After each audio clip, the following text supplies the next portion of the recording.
and loaded here at the Kings Mountain Trailhead. I am excited for this hike. This is gonna be a really good one.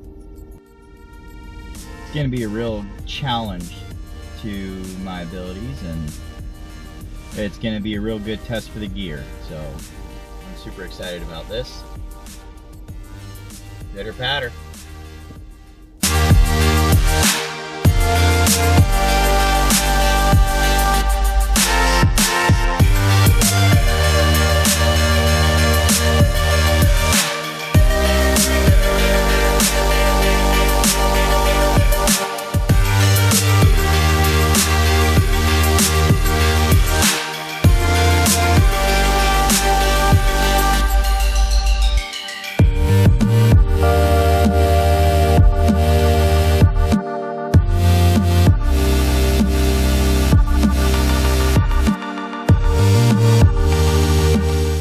Just crossed into North Carolina. We are officially in the Crowder State Park now.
Home sweet home. Woo. Site 5 is my favorite. That's what this one is. It's the farthest one away from all the other campsites. And it's more isolated than any of the other ones. So, and it's so nice out here. It's unbelievable. So I am going to go fill up on water.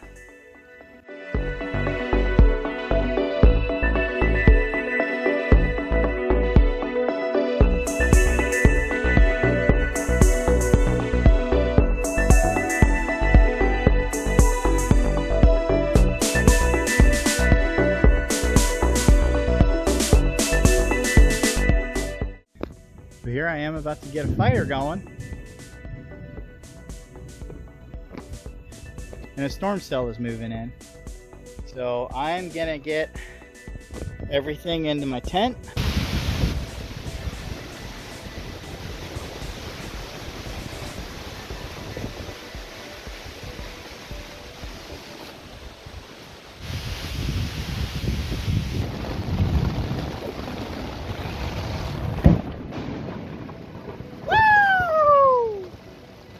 Because it's coming down so hard that it's actually spraying inside of here and getting my stuff wet. Here comes another one.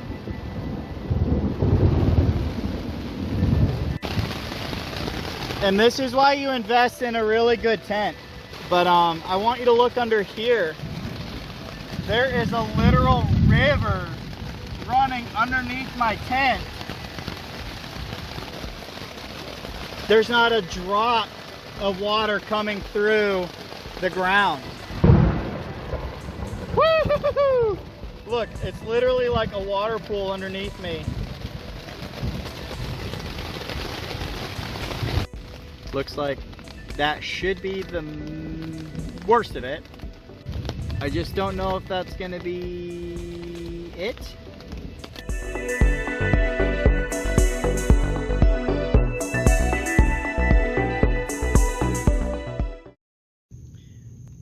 Now, just like any good cook, cooking in the backcountry or backpacking while you cook is no different. First, you have to have your mise en place ready to go. French for everything in its place. Have everything kind of lined up, ready to go. Because when we cook in the backcountry, we have a very powerful flame and things go quick. So you want to be able to have everything ready to go. So once you start that fire, you waste as little fuel as possible. So we've got Frank's Red Hot, olive oil, salt, pepper, ground of course. We've got our canister, titanium canister. We got our titanium pan. I've got 2 spoons. One is silicone covered, one is not. Even though this is titanium, I still am a little apprehensive, just like any good chef, of using metal on metal.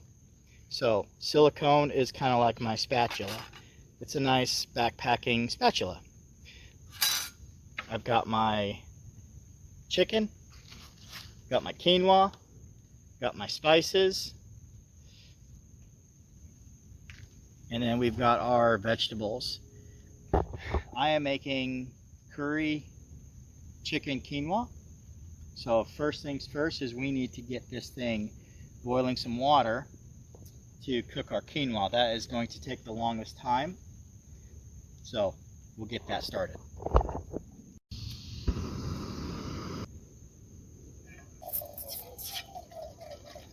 You see how fast titanium transfers heat? This ain't no copper bottom pot where it holds the heat, or a cast iron. Titanium is very well known for heat transfer. It does not, it's like aluminum foil. It does not hold heat hardly at all. So in goes the quinoa.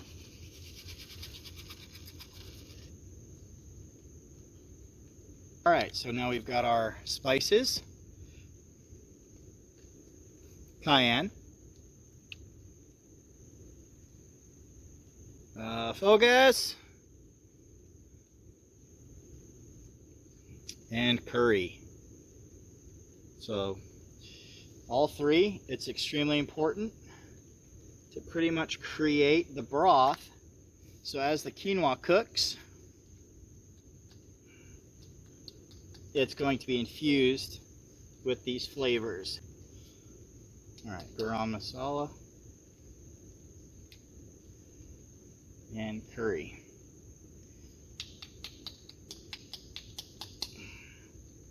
Oh my goodness, that already smells just absolutely fantastic. Alright. Now we don't need this to be boiling for a very long time. In fact, I don't prefer to rush this at all. I just like to get it hot, just to get that quinoa cracked. And then I'll just pull it off the burner and just let it soak. So we've got quinoa going. Let's do some fabrication here.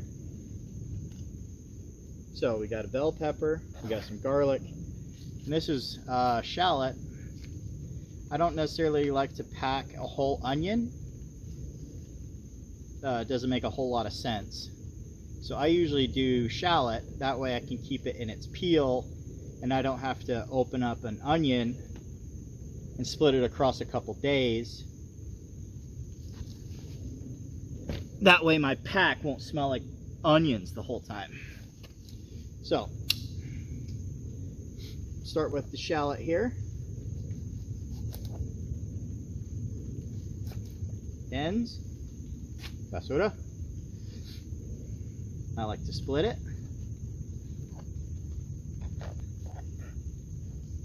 Just what I'm gonna do is I'm gonna do some ribbon cuts. We are in the back country. I'm not looking for Brunoise. Some nice julienne should be fine.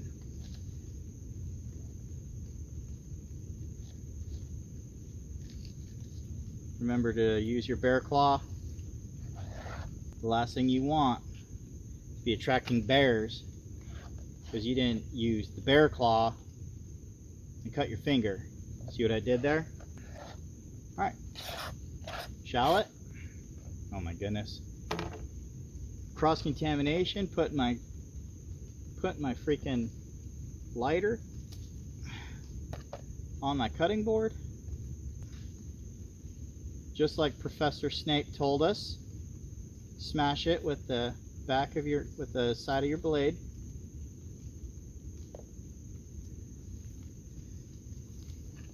We're gonna go again.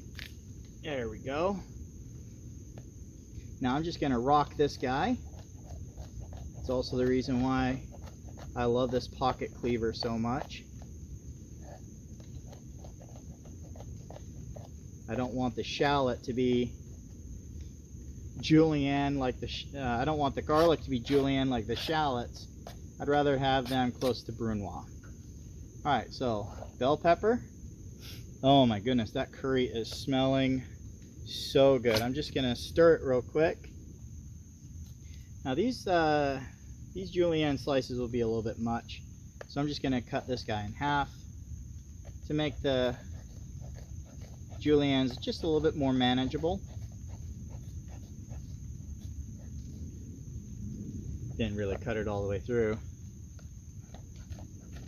so we'll attack it from the skin edge, which is a lot harder to do, and I don't know why cooks do it more often.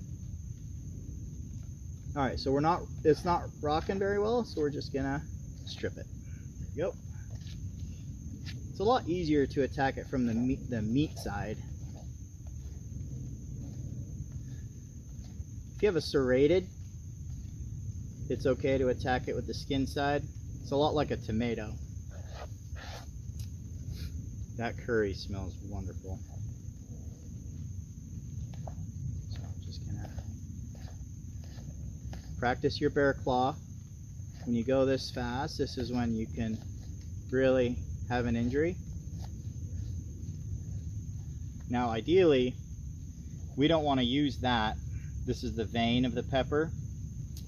It's actually where a lot of the heat is. It's a myth that like jalapenos, habaneros, where the seeds are the part that's hot. That's a myth.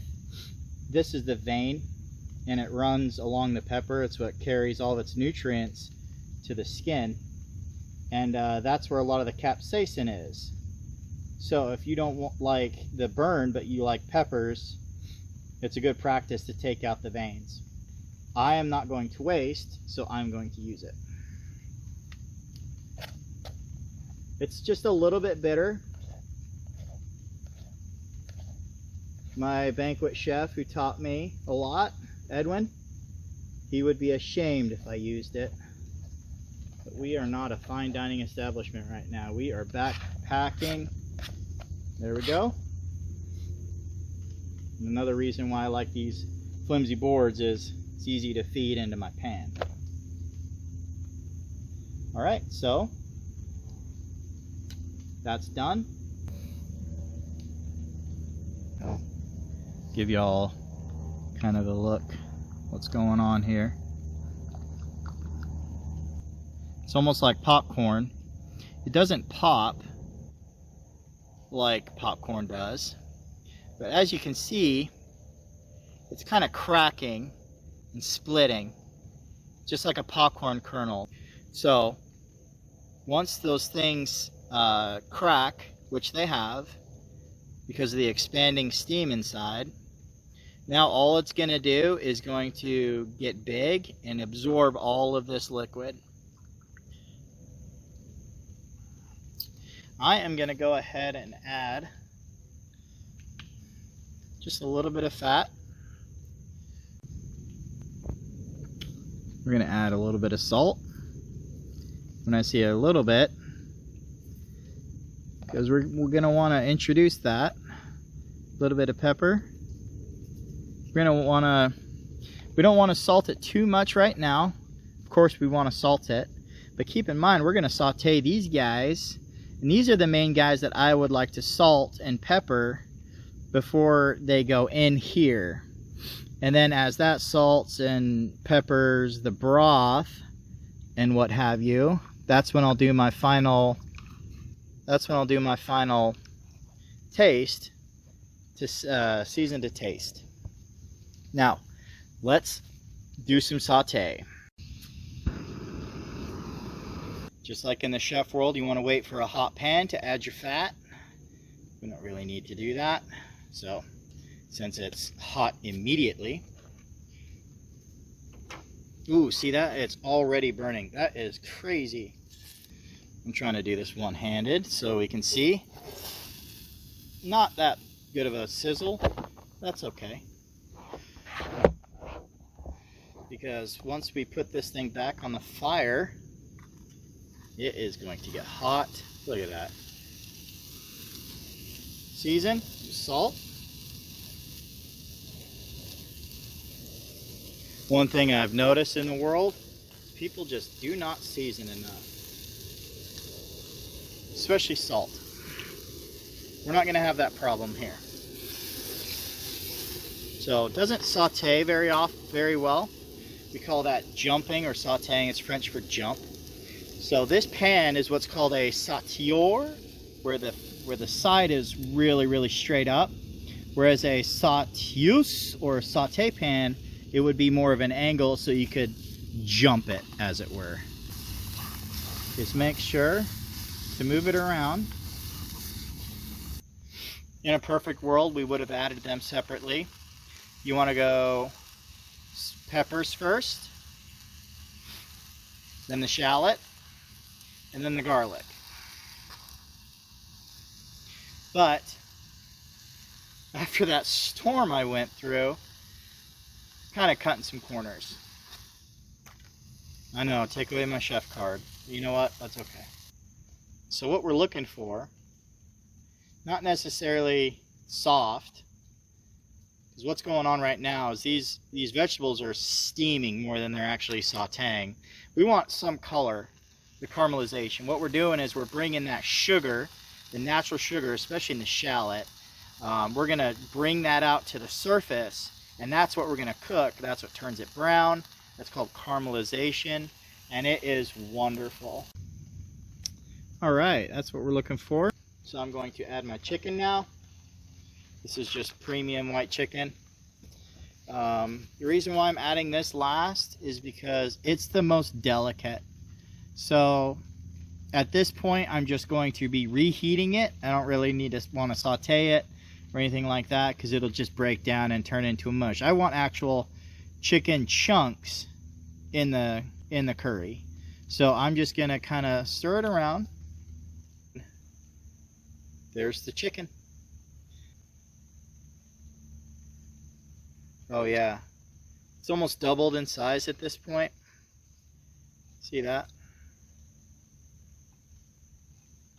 So it can get a lot bigger. So I need to hurry up because I'm afraid it might start raining again.